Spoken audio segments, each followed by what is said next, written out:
you are feeling like you are 1 foot in, 1 foot out of short form social media, and you really feel like it's like interfering with your life, like you can see how it's interfering with your life, but it feels so hard to get off of. Like it feels so hard to get away from.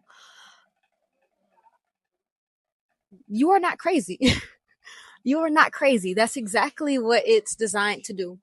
I deleted my short form social media accounts in October 2022. So it's been about 3 years of not having apps like Instagram and TikTok.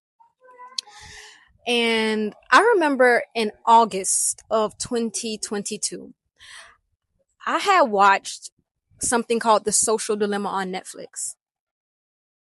Let me tell you guys, when I watched The Social Dilemma on Netflix, I was so angry.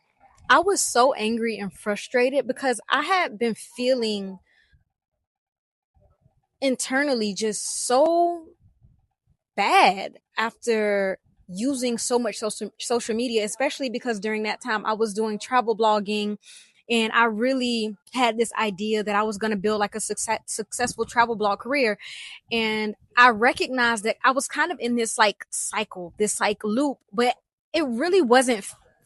Like when I really looked at it, it didn't look like it was getting me anywhere. Like I was getting all of these messages and people were writing me and telling me that they were inspired and all of this stuff. But somehow it felt like I was in this loop of getting nowhere really fast. But I really couldn't put my finger on it. And so I kept producing content. I kept making stuff. But then it felt like my entire life was revolving or evolving around social media and showing up on social media and creating this social media personality and engagement and just constant output, which was causing me to really burn out and also feel very disconnected from myself and from other people. Like I noticed some different habits and tendencies I was having. So let me tell you guys about the social dilemma. This video is just kind of about some of the things. And I literally just went back into my phone because when I watched that the first time, I was really pissed off and I was shocked, to be quite honest. But I went back a second time and I took notes. And this was in 2020. So I just kind of went back through my phone and I pulled the notes that I took back then. And it pissed me off again, by the way. It kind of brought out like, it just makes me a little sad because I can see how so many of us, like, we feel it. Like if you are a sensitive person, you feel it. And the thing is, over time, it can kind of even take that sensitivity away from you, I feel like. And so I'm so happy that I kind of was able to feel into that earlier on and know that even though I was feeling like maybe I was tripping or I was crazy, that I really wasn't, So, okay, the social dilemma, let's get into it. The Social Dilemma is basically a documentary on Netflix, and it is like a culmination of employees of Instagram, the director of monetization of Facebook, tech investors, venture capitalists, presidents, CEOs, just so many people who work within social media, who work for social media. So this is not like coming from the common people. This is not even coming from people who really use these apps, because so many of them very blatantly say we don't use these apps and we don't allow our children to use these apps already. Like that was already like a big pill for me to swallow. But one of the most craziest statements that I heard when I was watching this was from the former vice president of growth from Facebook. And this is exactly what he said. We want to psychologically figure out how to manipulate you as fast as possible and then give you back that dopamine hit. We did it brilliantly with Facebook. Instagram has done it. WhatsApp has done it. Snapchat has done it. Twitter has done it. Okay. Just leave that there. I'm just going to leave that there.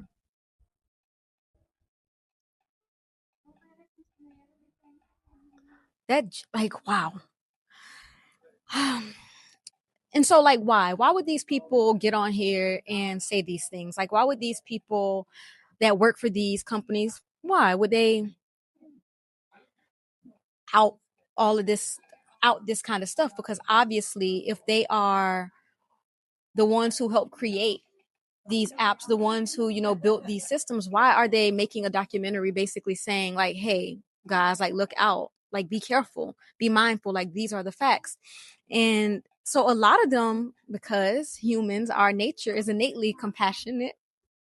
We are compassionate, we are social beings, and when we are not um when we are not so stimulated and when we are not pushed too far into intellect, then our natural state of being arises. And so these people, they had ethical concerns. They felt like they had a moral responsibility to share this. And there was obviously, and there is so much increasing research about the link between mental health and social media use.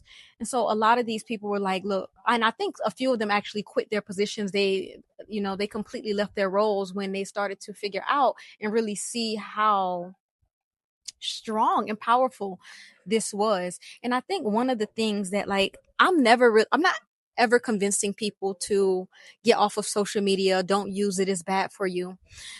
But facts are facts. And for me, when I watched The Social Dilemma, it was like I didn't know that those were the facts. I didn't know that that was actually what was happening. Like I could feel the agitation. I could feel the jealousy, the comparison. I could feel my confidence dwindling. I could feel my attention span being short. I could feel the social anxiety that I was having when I was actually out in the world with people. I could feel these things, but I really didn't know these facts. And so for me, it's so much more about like, when you know what you know, you do whatever you want to do. But so many of us don't know why we're feeling the way that we are feeling when we are engaging in short form content. Or maybe we feel it a little bit, but we really don't make a connection. But it's been explicitly said. So that's really my aim is just like facts are facts. And I think as much as it feels good to try to convince ourselves that we have the control and the power over these things and the way that they function, the more that we know, we can make an informed decision. So some of the problems with how this can be impacting you, your mental health, or whatever the case, is that social platforms are competing for your attention, period. This is a fact. They are competing for your attention. And the business models are designed to keep us engaged. And whether you like it or not, if you are on social media, if you're using social media, you are under the influence because it's designed that way. It's designed to keep us under the influence. And how does social media keep us under the influence? Engagement. It keeps us scrolling. The growth goal. It keeps you coming back. And advertising. Algorithms to figure out what keeps you showing up, because it's free. It's a free app. And so the advertising is really how social media makes money.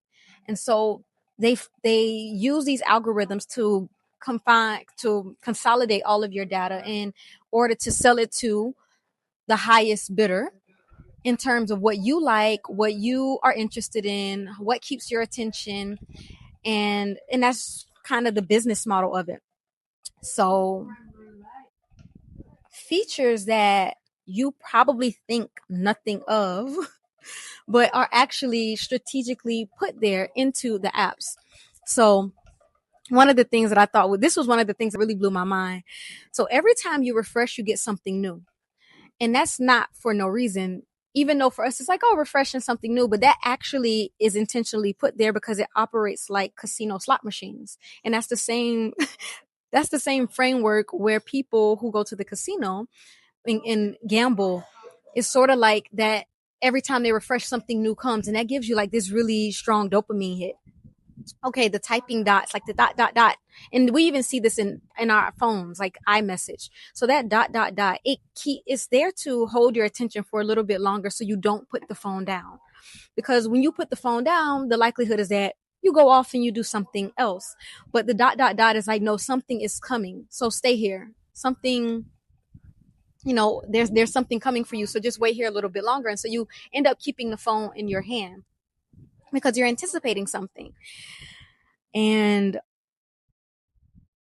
likes, thumbs up, all of this type of stuff. I know that I haven't been on social media in quite some time, so I can't even imagine what the new things are like with short form social media, what the new things are. But of course, also like the blue check, it's like a a caste system or a hierarchy system. So you see who is the who, like, oh, I should know this person, or I should know, like, this is someone of importance, this is a celebrity, this person is famous, this is an influencer.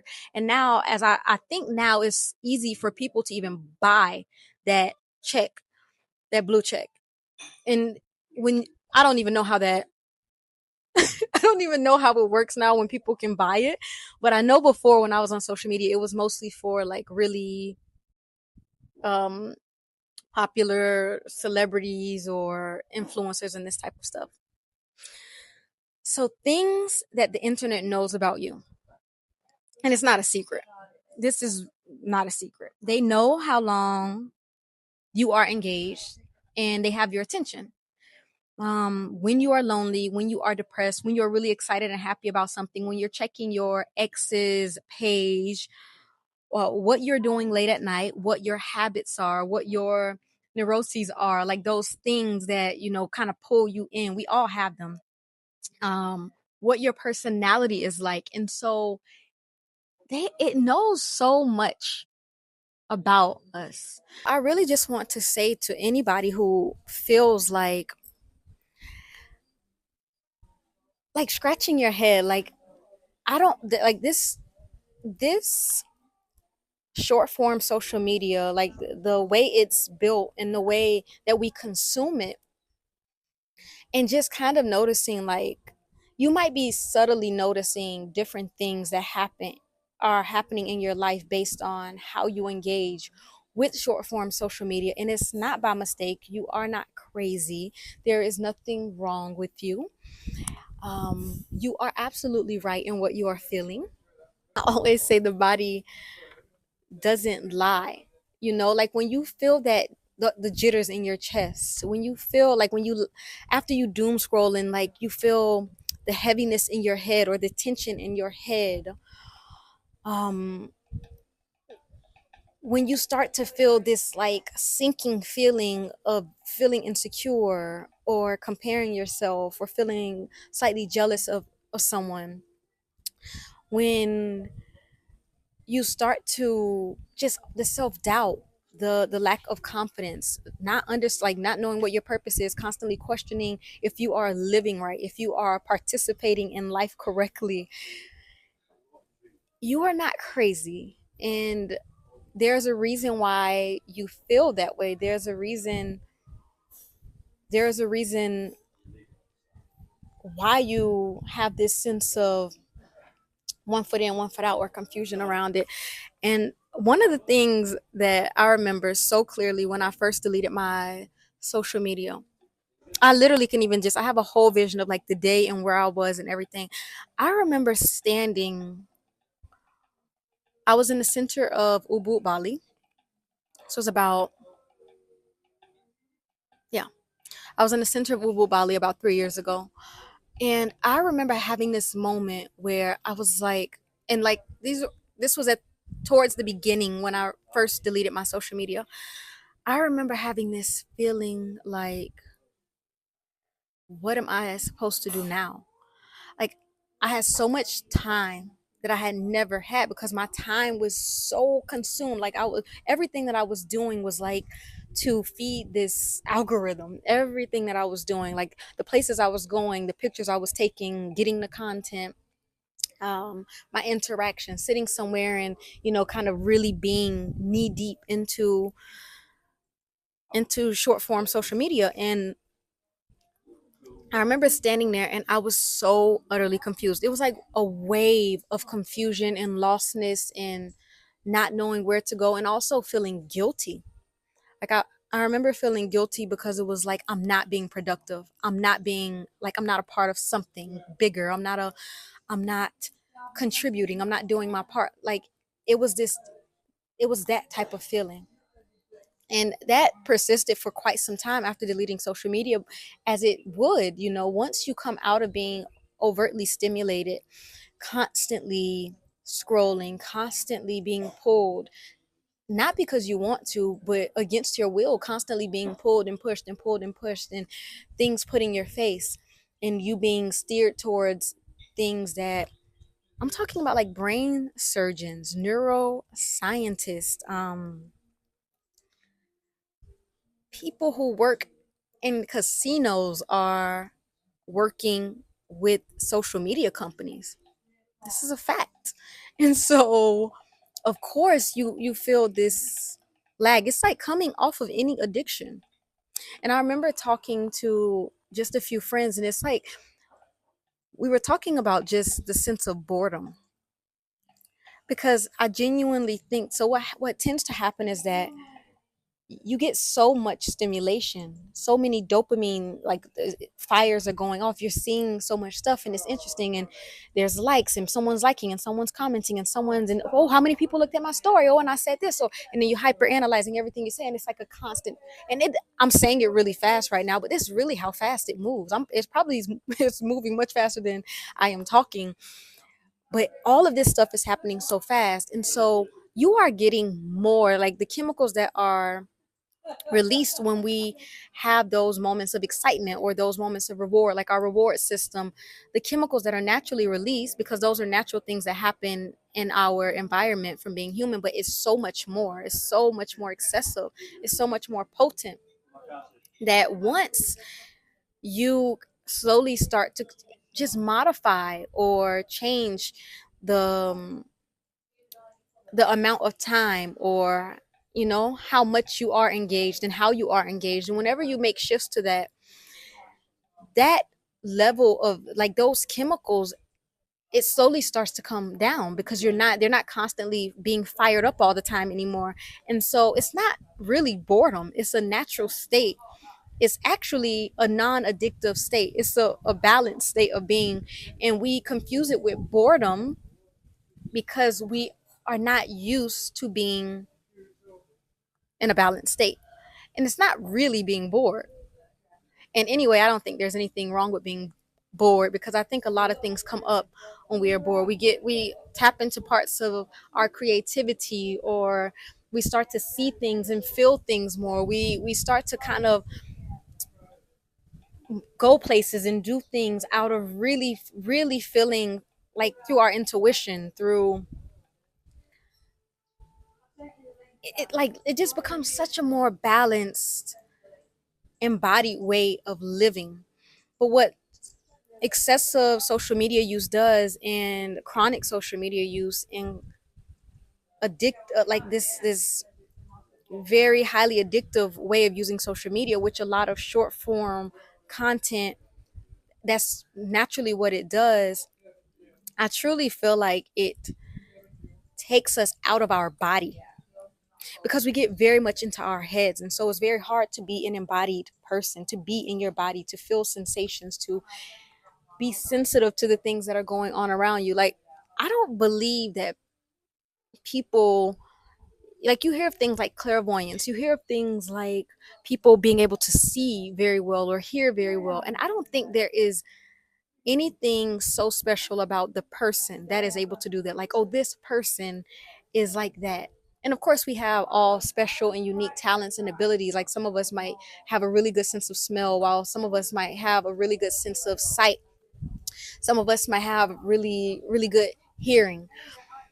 But I think that these are things, like, this is a human being in their natural state to be able to naturally respond or be in relationship to our environments. But the more that we are taken away from being in our body, being in a lived experience, then it's so much more difficult to see, to hear, to be, to know, to even have that sense of clarity within ourselves. Like, that was one of the biggest things for me. I always felt confused, confused, and like I kept coming back to this question, or this heavy feeling of what is my purpose every time. It was so strong. And honestly, I am still, healing from short form social media. My attention span still healing, my self-confidence still healing, my sense of connection, my, learning how to stop abandoning myself, because that's one of the things that excessive social media use can do. Like, you can end up spending so long just sitting there where you forget to eat, or you don't drink enough water, you don't hydrate yourself, or you end up scrolling so late and now you go to bed late. You have things to do the next day and now you feel super tired in the morning. It kind of creates this relationship, or gets in between your relationship with yourself, where you start abandoning yourself. And for me, someone like me who already has so many habits around self abandonment, social media kind of exacerbated that. So I'm learning how to not abandon myself and get pulled away so easily, and to forget about the things that are actually important and the things that I actually need to do, and to come back into the real world. There is something so liberating about knowing the facts, knowing the reality, and then making a decision based on reality, having your own sense of discernment, and not being in the trend or following the trend or doing this because this is what this says, or just feeling like you have to fit into this system or this way of being. And I think that was one of the things that I struggled with the most, was feeling like I had to be there to fit in, or to be somebody, or to be known or remembered. And I had to be a part. I had to participate in things that I didn't really want to participate in order to feel like I was growing or I was succeeding. And so much of, just like I said, my self worth and my self confidence and all these different things were just so much tied into social media. But one of the most liberating things I found on my journey is that that's not true, and it has definitely taken some time. And it's like peeling back the layers, peeling back the layers, peeling back the layers, peeling back the layers, because I had so many questions that came up out of fear the day that I was about to press delete, or the day I pressed delete. What will you do? Who will know you? Like, how will you make money? How, like, how will people know that you exist? How will your family and friends know that you're okay or you're not okay? um what about the people who actually, engage with you? Will they remember you? Like, just 100%, what will I do? Will I survive? Like, I genuinely felt like if I got away from social media, or if I wasn't involved with social media in the way that I had known for all those years, I would literally just be like nothing. I was reduced to nothing. Honestly, when I deleted these short form apps like Instagram and TikTok, it's like I deleted a big part of my own identity of who I thought I was. But this ended up being one of the most liberating things, because I started to be able to actually discover who I am and what I like, and what does a life outside of a trend, or outside of an algorithm, look like. And is it sustainable? Is it is it actually successful? Is it actually interesting? Like, what will I do? How will I be connected? How will I meet people? Will I even have friends? What will I eat? So if you have been someone who has one foot in, one foot out, and you genuinely are having all the feels about, like, you just feel in your body, and you feel these implications, like you're feeling the impact, but you really don't know what to do, what's going on, how to do it. Like, what do I do without being on social media for a few days, especially since I use it every day, or I've been using it every day for a long time. I created a 3 days outside of the algorithm journey. The social dilemma for me, it really upset me, but I was very thankful for it, because it's like, once you have information, correct, complete information, then you can make an informed decision. And so instead of me being blindly pulled into something, now I can make an informed decision in how I would like to interact with this platform or these platforms. I can make an informed decision on how much of my attention that I give, how much of my time that I give, how much, like, what type of content, or just being able to even notice the patterns that are on the apps. Like, oh, okay, I see how it's feeding me this now. Oh, I know why it's feeding me this. And being able to really use that information that is there, they're not hiding it, it's not a secret, it's there, and being able to use it to our benefit for our well-being, and really being able to experiment. So we can experiment and use short form social media actively, and see what it does to us. And we can also experiment and see what a life outside of actively using short form social media looks like. And then when we're able to experiment for ourselves and really see the qualities, the difference in the qualities that arise in us, then we can decide what to do. We can decide what's the best way for us. We can decide the what qualities we would like to have more of, which qualities we would like to have less of. And for me, it was very important. Like, I feel so passionate about attention and cultivating my attention, because I truly do believe that if I like, and I see this so clearly, without being able to stabilize your attention on anything, like, it's so hard to reach your goal. Like, it's on anything, when you're driving, when you're eating, when you are talking to someone, when you are working on a project, when you are building a business, when you are developing a relationship. If your attention span is extremely short, which for most of us, I think research shows that our attention span has like increasingly went down over the last few years. It might be something like 47 seconds being able to pay attention to something. It might be less. I'm not sure. The last time I checked, I think it was 47 seconds. But what can you do with 47 seconds of attention? Like, what can you actually be there with? What can you actually be present with in 47 seconds? It's so hard. And when you think about some of the things you want to do with your life, and when I at least think about some of the things I want to do with my life and the impacts I want to have in the world, and the things I want to do even in my daily life, like simple things that I would like to do, when my attention is so distracted and so debilitated, it's almost impossible. And then that later creates for me anxiety, and then I get very, like, frustrated, and then it my self-worth, and then purpose, and it's kind of like a domino effect into so many things. 3 days outside of the algorithm is such a good test to just check for yourself. When you notice what tendencies, what qualities, what things come up, what feelings come up, when you notice that, and then you can start making an informed decision for yourself and how you interact, or how you choose to be a part of, or the part that you play in the algorithm.